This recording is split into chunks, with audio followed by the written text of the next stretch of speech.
Thank you all for your remarks, and thank you, Carl, for putting all the effort and time you did into bringing this group of people out here this morning. It is really appreciated.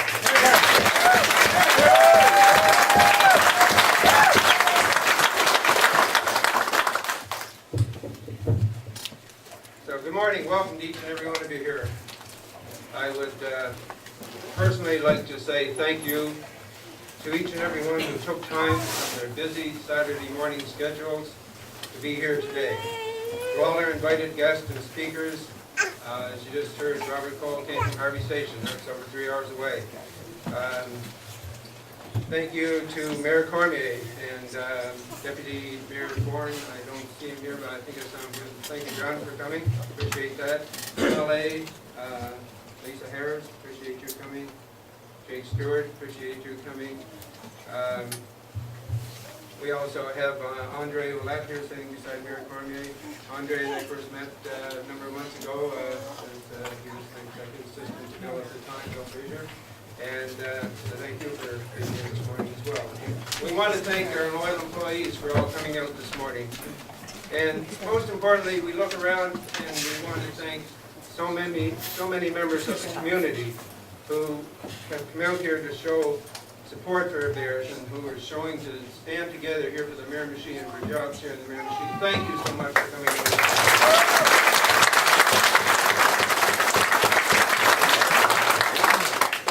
As Jake alluded to D-Day just a few moments ago, I too have a quick comment on D-Day.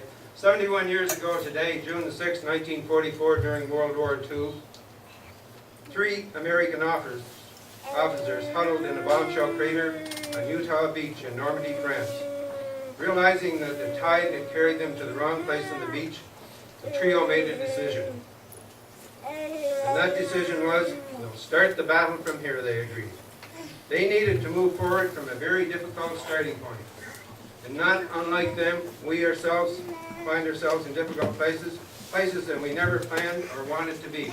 Today is such a day for Hebert's Recycling.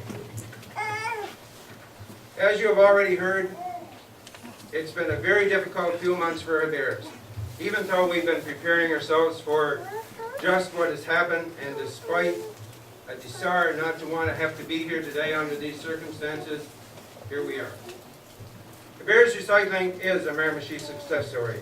From 2001 to 2007, building on their previous decade of successes, Hebert's built a totally integrated and commercialized recycling business. With the support and encouragement of Encore's leadership at the time, not only have Encore and Hebert's benefit, but the province of New Brunswick has as well benefited. Through increased efficiencies, Hebert saved hundreds of thousands of dollars annually for Encore and its shareholders. Thanks to Hebert's investment of over $2 million, we built a sound business that employs 40 Miramichans. And that's not including the other businesses that benefit from our presence here in the Miramichi. Many of those of whom I've already seen here today. Thank you for coming as well. At Hebert's, and this is very important, our business has been built on our people. It's not about the money. It's about the people and the families who work here, our loyal and committed employees, many of whom have been with us since the beginning. To say that we are good is an understatement. We are great in what we do. And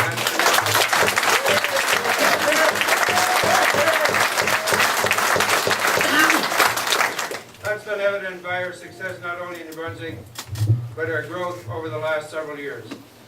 In 2014, Newfoundland and Labrador saw the benefits of turning over their beverage container operations to Hebert's Recycling. In 2015, Kevin and I just came back from Northern Ireland last week. We've just been awarded a contract to manage a new state-of-the-art material recycling facility in Northern Ireland, Newfoundland.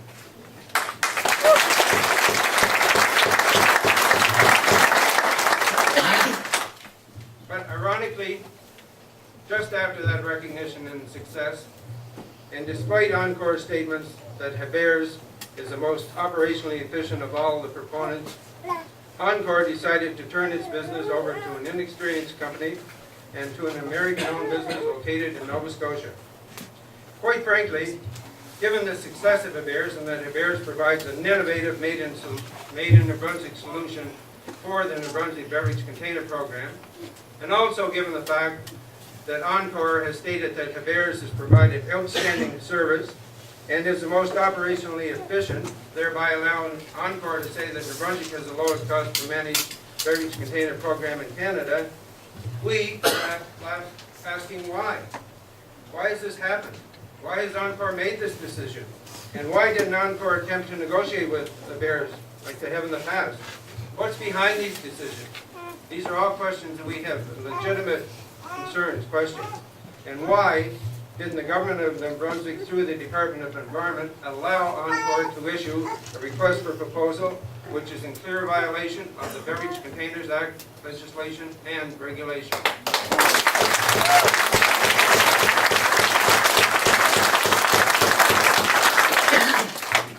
Even when we pointed out that Encore was showing clear intent to violate the Beverage Containers Act, our warnings fell on deaf ears. Encore's decision will end a thriving New Brunswick business that employs more than 40 people right here in the Miramichi, right here in the Chatham Industrial Park. We saw this coming and we tried to alert government. Given the role that the government plays in ensuring a robust program that complies with the Act, and based on the very direct role in monitoring the operation of the 71 redemption centers across the province. And let there be no doubt, these centers will be affected. As you heard from Robert Cole, he's concerned about this, we're concerned about this, and you should be concerned about this, and the government of Brunswick should be concerned about this. These centers will be affected. And unfortunately, they will be infected in not a positive manner. We alerted government to that as well. That too fell on deaf ears. Encore's RFP, calling for 3 separate proposals, has not only essentially destroyed a highly successful business, but also one of the best beverage container programs in Canada. To quote the general manager of Encore, who said the lowest cost per unit managed beverage container program in Canada is in New Brunswick. But now, we are all suffering from the mess that the abandonment of responsibility that has been caused by the government's lack of action. But there's good news. It's not too late for the government to do its job. The government needs to assess this whole process and decide whether or not it was fair. The government also has to look at the long-term implications of the changes proposed by Encore and whether or not they are best for the program and best for the province, not only in terms of the impact on the program itself, but also jobs here in the province. 40 jobs right here in the Miramichi and countless other hundreds of jobs at redemption centers throughout the province. Carl has already highlighted the built-in efficiencies that Hebert brings to the table. And he's also pointed out the deficiencies of the new proposed system. It is now time for the government to act as it should have done months ago. We all need answers to the many concerns and questions that are being asked here by all stakeholders. We are not willing to be dismissed by Encore, nor the government, by their saying that this is just a business-to-business decision. This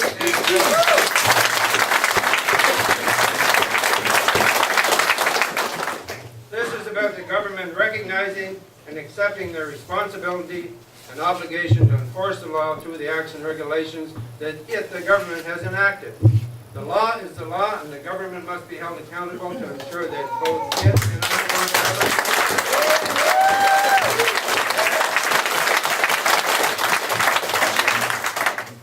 I'd like to reiterate what Kevin said earlier this morning. We have questions. We know that the government realizes that it needs to find answers to these questions. And we're sure that the government understands its legislative role.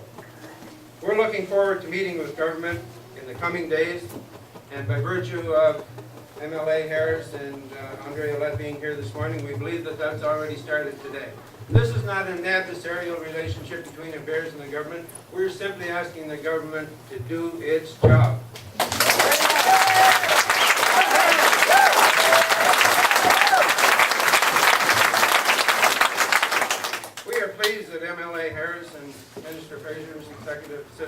Andre Alette are in attendance at this rally today.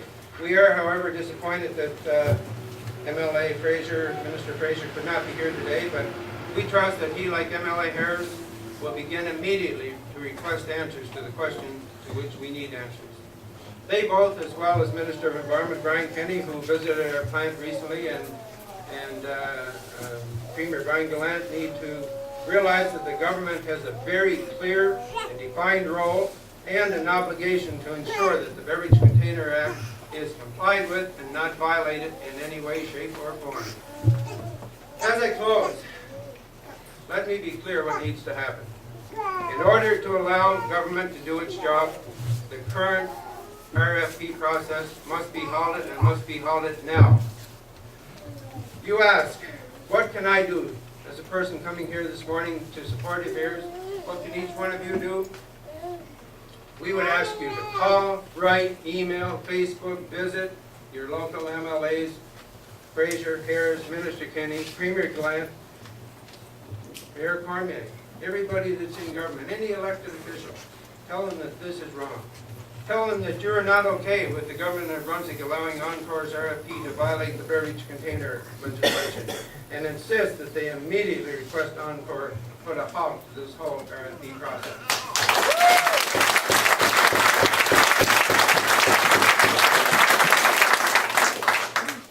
I want to leave you with a challenging quote that my daughter Christy posted on Facebook last night. I get a little emotional here. It's because this is an emotional time, and it's overwhelming to see. I know our president Kevin Surgeon he's touched by all of you who come out this morning, and we're so thankful that you took the time to do that. But Christy posted on Facebook last night. Author Margaret Mead, quote from her. She said, "Never doubt that a small group of thoughtful, committed citizens can change the world. Indeed, it is the only thing that ever has." Yay.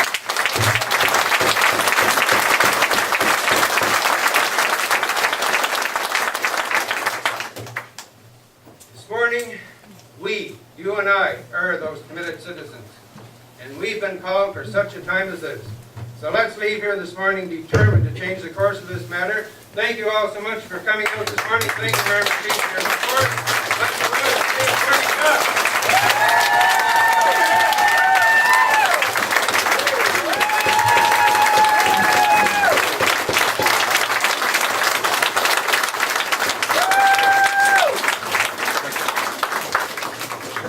Thank you very much, Fred.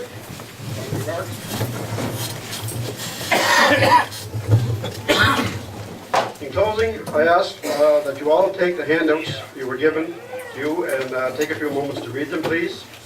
We need you to understand that we're not about to lose these jobs for any justifiable reason, but only because Encore wants to change, be it better or worse, as they have a huge personal goal to achieve. They will, if allowed, be a small controlling empire funded and overfunded by your deposit money. I can assure you they think they are well on their way to achieving that goal. We know the province has the power to act in so many different ways, so please don't hesitate in contacting our local representatives. Remember, they work for you and not you for them. They must be held accountable for their actions, and in this case, lack of actions.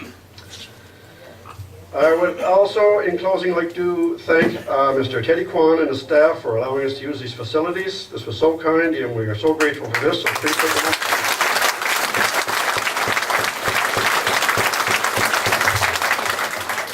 Once again, thank you to our special guests and speakers and to all of our media friends for coverage of this meeting.